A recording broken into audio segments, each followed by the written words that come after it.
Hi,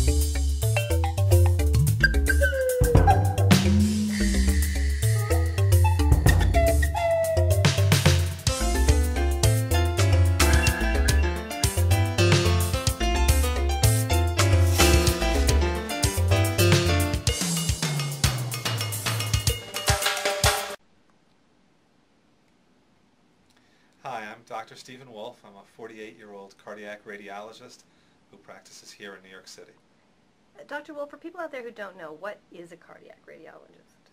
A cardiac radiologist is a physician who is trained in radiology and whose expertise is looking at the heart, mostly with MRI or with CT or CAT scanning.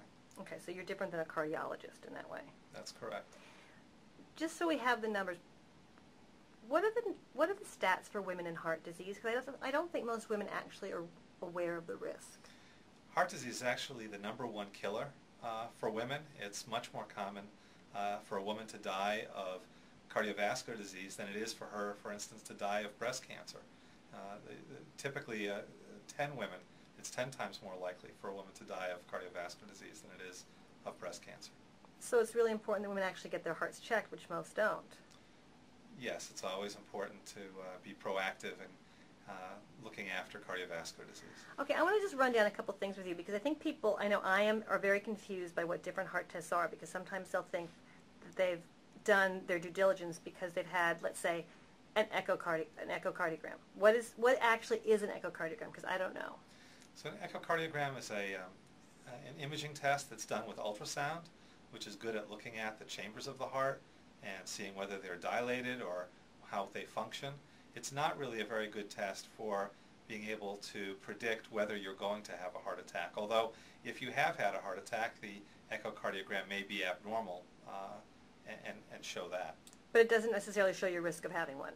That's correct. So you could go in and have a perfectly good echocardiogram and still be at risk for heart disease. That's correct.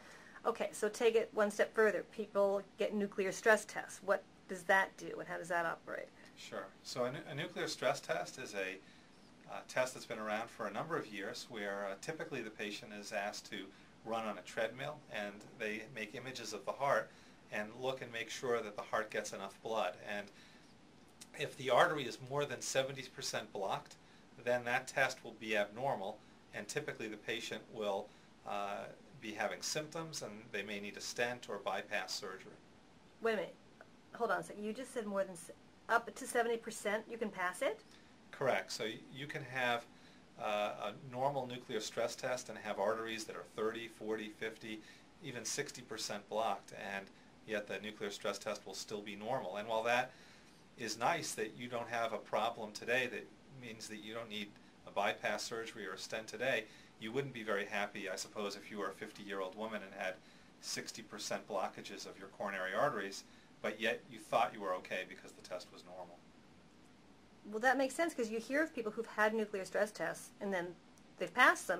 I mean, wasn't that Bill Clinton? Didn't Bill Clinton when he had his bypass, he'd had a nuclear stress test a couple of weeks before or something? I remember that being in part of the dialogue. Yeah, so Bill Clinton did have multiple stress tests when he was president of the United States, and soon after leaving office he did need quadruple bypass surgery, and it was because at the time the stenoses were there, but they just weren't quite bad enough for that test to be able to detect. Okay, so what do you do that's different than these tests? So one of the tests that we do is a coronary CTA. It's a test that uses a CT scanner to make images of the coronary arteries, and we can see blockages of the arteries even if they're just 10 or 20%, rather than having not to see anything until things are more advanced. And the usefulness of that is to try to identify patients that are at risk for having a heart attack. So, and you do that just with a CT scanner?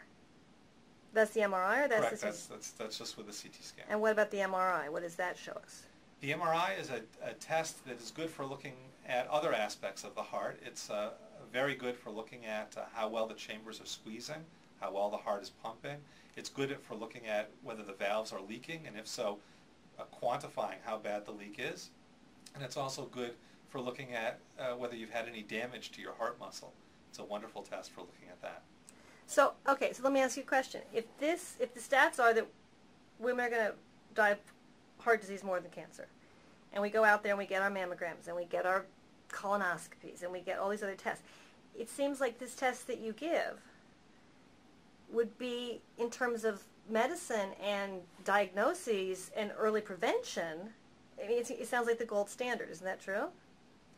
The CT scan, the coronary CTA, is probably the best non-invasive or minimally invasive way to look at your coronary arteries, and I think it's really one of the best tests out there for predicting your risk of having a heart attack in the future. So why don't more people know about this and get them? I think people are starting to know about it. I think studies are underway.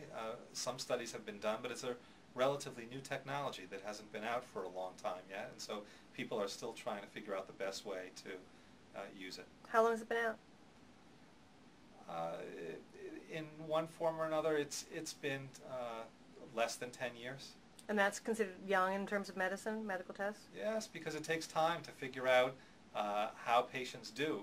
When we study these patients and we see anecdotally that a patient does well, or we discover coronary disease that was not suspected, that's one piece of information, but frequently the insurance companies would like more information relating to a large population of patients and a large number of parts of the country, and how well they do over time. Do these patients live longer? And frequently those kinds of studies take many years to do. So you were explaining to me before something about, well, I think when I had this test on you, about different types of arteries that because like, okay, I'll give you an example. You'll hear so-and-so has, because cholesterol seems to be like the top on everyone's tongue when it comes to heart disease. So you'll hear so-and-so he had low cholesterol, he had decent blood pressure, he was thin, he worked out, he dropped dead of a heart attack. And people are always amazed by this. I mean, Glenn, his spinning teacher, dropped dead in front of him, in class. And people are really freaked out when that happens. Can you explain how that happens and why that happens and what your test might do to prevent people from ending up dead? Sure. So there are certain traditional risk factors that physicians have used to try to figure out ahead of time who's going to have the heart attacks and who's going to die. And these things are things that most people are aware of. They're whether you smoke cigarettes, whether you have diabetes, whether you're obese, whether you have high blood pressure, what your cholesterol is. But all of these factors, when you take them into account, really only describe about half of the heart attacks or sudden deaths that we see, which means that half of the people out there that are having heart attacks or who are dying don't really have any explanation that we would conventionally associate with them being at higher risk. And that's where a test like a coronary CTA can be important, because it will identify those patients that otherwise might think that everything is fine.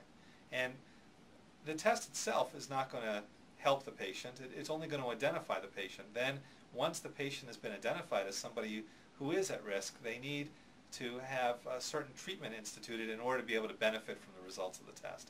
And that's where statins come in. A lot of benefit has been had lately about giving patients statins. The biggest problem is figuring out which patients need to be on that pill every day and which ones don't. So the first step is to identify the patients at risk, and then the second step is to see that they get appropriate treatment. So there's probably people taking statins who don't need them and people who need them who aren't taking them, is what you're saying? Certainly. There's both cases. But with your test, you can identify in that, within an hour if someone needs really aggressive treatment, or is actually their numbers may not look so good on paper, but when you see their heart's actually fine. That's correct. So what I like to say is we can try and tell the difference between people who have Teflon arteries from people who have Velcro arteries. The people who have Velcro arteries may not have high cholesterols, but what little bit is floating around in their blood sticks to the walls and causes a problem that puts them at risk for a heart attack. The people with Teflon arteries, they may not be doing all the right things, but they may have been born with a good arterial wall where cholesterol doesn't stick, and where they're less likely to have a heart attack. And that's the nice thing about CT. We're looking at the end organ. We're looking exactly where the fat is interacting with the artery and being able to see what's going on. In terms of other types of heart disease, someone like Richard Holbrook, who just died of a ruptured aorta, would a test like yours been able to have seen if an aorta is, I don't know what kind of medical checkups he had, so I'm not going to impose anything on that, but would you be able to predict that someone's aorta would rupture if they had a test Yeah, like this? so the nice thing about the CT scan is that it has a very large field of view, and we're able to see other organs that are around the heart, like the aorta. In case of an aortic aneurysm or an aortic dissection, we would see that ahead of time, or even looking in the lungs, seeing if there's a lung cancer. We can sometimes make that diagnosis as well. How far in advance is something like an aortic? Because I think John Ritter died of ruptured aorta too. That's correct. Okay, so, and then they didn't even know this. He went to the hospital and he was there and they didn't even know he had that, right? Which seems kind of goofy, but how far in advance of someone's aorta rupturing would you be able to predict, okay, you've got to do something? And can you fix an aorta before it ruptures? Generally, the process of aortic aneurysm formation and aortic dissection, it typically is a process that takes many years. So frequently on a CT scan, we may pick up years ahead of time a problem with the aorta so that people could know to monitor that and perhaps have it treated before things became critical. So from the sounds of it, coming in to your practice or any number of people around, well, you get the best of what you do, but any people they don't live in New York and can't see you, it seems like that's a really smart move to make for your own health. I mean, it's sort of, when I hear you talk about it, and I've actually had the test, so I can say that I've benefited from this test because I actually didn't have to go on medication because I came to see you. It seems to me like this sort of no-brainer. We go get all these other tests, that this is something that everybody should have. I mean, it seems like heart disease would be almost not eradicated, but it would just go down, the numbers would be colossal. Yeah, I think that CT would allow us to target much better the people that needed therapy. And I think sometime in the future, just like studies have shown the benefit of having colonoscopies or mammograms, people will find out that there's benefit to having this test as well. Okay, so what can people do, winding this up? Let's say you go to your doctor. Let's say you don't live in New York. You haven't watched this video. You're not available.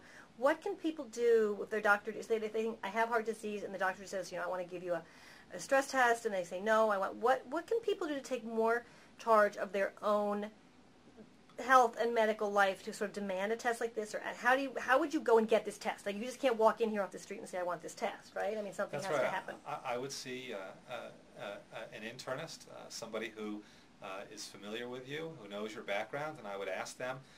We have patients sometimes who ask the physician, do I need to be in Lipitor? And the physician says no.